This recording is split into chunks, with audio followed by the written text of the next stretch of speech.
নমস্কার বন্ধুরা, নেতাজি সুভাষ মুক্ত বিদ্যালয়ের তরফ থেকে পিজির ভর্তির নোটিফিকেশন পাবলিশ করা হয়েছে।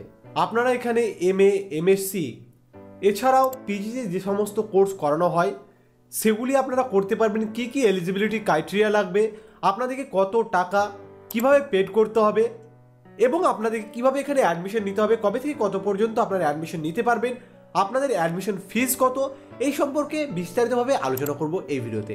তো নেতাজি সুভাষ মুক্ত বিদ্যালয়ের তরফ থেকে যে নোটিফিকেশনটি পাবলিশ করা হয়েছে সেই নোটিফিকেশনটি আমরা দেখে নেব, সেখানে কি কি বলা হয়েছে এবং তারপরে বিস্তারিতভাবে আমরা আলোচনা করব। তো চলুন দেরি না করে আপনাদের সামনে সেই নোটিফিকেশনটি তুলে ধরি এবং সেখানে কি কি বলা হয়েছে সেগুলি আমরা দেখে নিই, কোন বিষয়ের কি কি এলিজিবিলিটি সেগুলি আমরা দেখে নেব। দেখুন, নেতাজি সুভাষ ওপেন ইউনিভার্সিটির তরফ থেকে এই নোটিফিকেশনটি পাবলিশ করা হয়েছে। Admission notification for post graduate courses 2020-21 সেশনের জন্য আপনারা যারা অনলাইনে আবেদন করবেন তাদের জন্য এই নোটিফিকেশনটি পাবলিশ করা হয়েছে। কি বলা হয়েছে এবার বিস্তারিতভাবে দেখে নিই। Applicants need not to visit study centre, যেটি আগে করতে হতো, আপনাদেরকে অনলাইনে আবেদন করার পরে স্টাডি সেন্টারে গিয়ে আপনাদেরকে সেখানে সমস্ত প্রক্রিয়াটি সেখানে করতে হতো, কিন্তু এবছরে স্টাডি সেন্টারে যাওয়ার প্রয়োজন নেই। বিডিপি যেমনটি হয়েছে সেই একই নিয়মে কিন্তু পোস্ট গ্র্যাজুয়েট কোর্সে ভর্তি প্রক্রিয়া হতে চলেছে। তারপরে দেখুন আর কি বলা হয়েছে। All formalities related to PG admission can be done online by the applicants, যিনি আবেদন করবেন তার দ্বারা অনলাইনের মাধ্যমে কিন্তু সমস্ত এই প্রক্রিয়াটি হবে।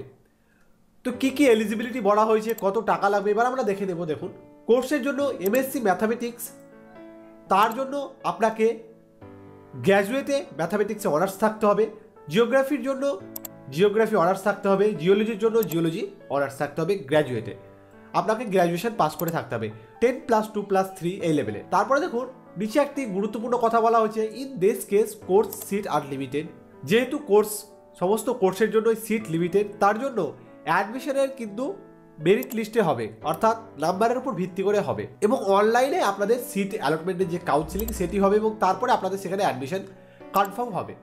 দেখুন তারপরে এলিজিবিলিটি কি, এমএ বাংলা, বাংলার জন্য কী কী এলিজিবিলিটি, গ্র্যাজুয়েট আপনাকে পাস করে থাকতে হবে এবং আপনি যদি চান বাংলা অনার্স ছাড়া আপনার পাস কোর্সেও কিন্তু থাকলে হবে, কিন্তু আপনাকে মোট 300 নম্বরের পরীক্ষা দিয়ে থাকতে হবে বাংলাতে, তাহলে কিন্তু আপনি এমএ করতে পারবেন বাংলা নিয়ে।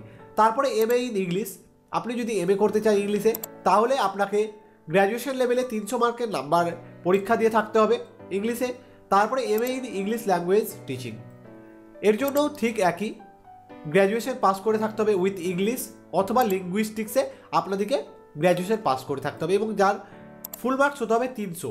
তারপরে দেখুন হিস্ট্রির জন্য এমএ ইন হিস্ট্রি, তার জন্য আপনাদেরকে গ্র্যাজুয়েশনে 300 নম্বরের পরীক্ষা দিয়ে থাকতে হবে। তারপরে পলিটিক্যাল সায়েন্সের জন্য ঠিক একই, 300 নম্বরের পরীক্ষা দিয়ে থাকতে হবে গ্র্যাজুয়েশন লেভেলে। তারপরে পাবলিক অ্যাডমিনিস্ট্রেশনে ঠিক একই, আপনাদেরকে public administration, political science, sociology, economics সেখানে আপনাদেরকে 300 নম্বরের পরীক্ষায় উত্তীর্ণ হয়ে থাকতে হবে।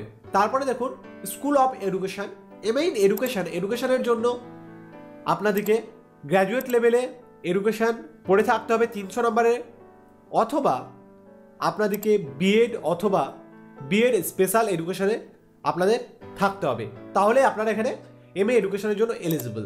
তারপরে দেখুন এলিজিবিলিটি এমকমের জন্য কি বলা হয়েছে, আপনাকে বিকম বিবিএ গ্র্যাজুয়েট হতে হবে অফ এনি রিকগনাইজ ইউনিভার্সিটি, যে কোনো ইউজিসি স্বীকৃত ইউনিভার্সিটি থেকে আপনাকে গ্র্যাজুয়েশন করতে হবে বিকম অথবা বিবিএ নিয়ে।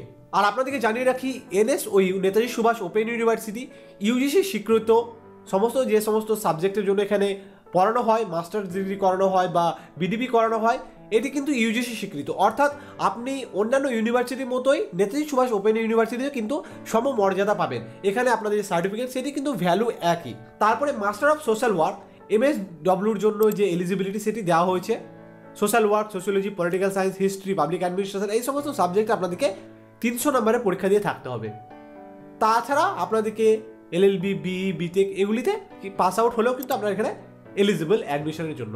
তারপরে master of library science, bachelor of library and information সায়েন্সে আপনাদেরকে সেখান থেকে ব্যাচেলর ডিগ্রি থাকতে হবে এবং 300 নম্বরের পরীক্ষা দিয়ে থাকতে হবে। তারপরে দেখুন এবার ফিজ কত লাগবে।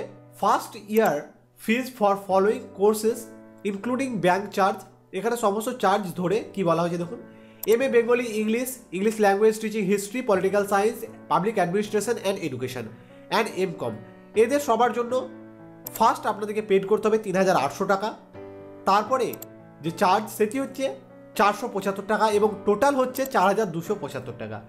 এইভাবেই MSW এবং MSc ম্যাথামেটিক্স তার জন্য 5,200 এবং 475, টোটাল 5,675।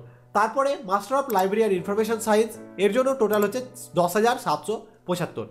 তারপরে নিচে দেখুন ডিটেল অফ টোটাল অ্যামাউন্ট, এই যে টোটাল অ্যামাউন্ট বলা হয়েছে এ এবং বিতে। ফার্স্ট ইয়ার যেটি বলা হয়েছে, প্রথমে যে ঘরটি দেওয়া হয়েছে এ, সেটি হচ্ছে ফার্স্ট ইয়ার কোর্স ফি। তারপরে বি হচ্ছে এনরোলমেন্ট ফিজ প্লাস 175 টাকা এনরোলমেন্ট ফিজ এবং plus fees of identity cum registration, আইডেন্টিটির জন্য রেজিস্ট্রেশন 100 টাকা, অ্যানুয়াল ডেভেলপমেন্ট ফিজ 175 টাকা এবং মাইগ্রেশন চার্জ হচ্ছে 25 টাকা। এবার একটি প্রশ্ন আছে যে কবে থেকে শুরু হবে। এখানে দেখুন টেন্টেটিভ টাইম শিডিউল দেওয়া হয়েছে নেতাজি সুভাষ ওপেন ইউনিভার্সিটির তরফ থেকে।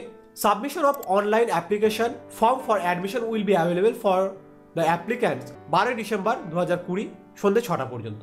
তারপরে ডকুমেন্ট আপলোড, আপনাদেরকে ডকুমেন্ট আপলোড করতে হবে 16 তারিখ পর্যন্ত, 16 তারিখ সন্ধ্যে 6টা পর্যন্ত।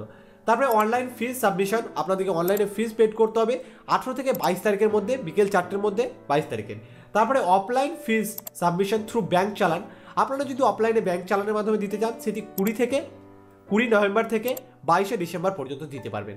তারপরে দেখুন এখানে নোট বলে কিছু দেওয়া হয়েছে, merit list and other information regarding counselling seat allotment for admission to PGGR and PGZO will be notified by the university in the official website। এখানে দেখুন টেন্টেটিভলি ডেট দেওয়া হয়েছে PGZO এবং PGGR এর জন্য 28/12/2020, 28 ডিসেম্বর 2020 তারিখে এখানে ডেট দেওয়া হয়েছে। তারপরে জেনারেল ইনস্ট্রাকশন কিছু দেওয়া হয়েছে, আপনারা যারা এখানে আবেদন করতে ইচ্ছুক তারা কিন্তু নোটিফিকেশনটি ভালোভাবে দেখবেন এবং এই যে অফিসিয়াল ওয়েবসাইট দেওয়া হয়েছে সেই অফিসিয়াল ওয়েবসাইটে কিন্তু আপনারা ফলো করবেন www.wbnsu.ac.in, এছাড়াও pg.wbnsuadmission.com।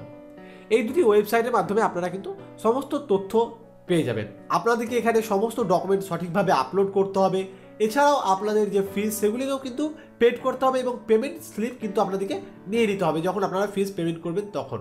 এখানে দেখুন আপনাদের যে অ্যাডমিশন সেটি কিন্তু প্রফেশনাল হবে এবং পরবর্তীতে যখন কোভিড প্যান্ডামিক সিচুয়েশনটি স্বাভাবিক হবে তখন আপনাদেরকে সেখানে সমস্ত ডকুমেন্টস নিয়ে গিয়ে ভেরিফাই করাতে হবে এবং তারপরে আপনাদের যে যখন এনরোলমেন্ট হবে তখন এইটি ভেরিফাই হবে এবং তারপরে কিন্তু আপনাদের ফাইনালি অ্যাডমিশন হবে। তো বন্ধুরা, এই ছিল নেতাজি সুভাষ ওপেন ইউনিভার্সিটির পিজির ভর্তির নোটিফিকেশন।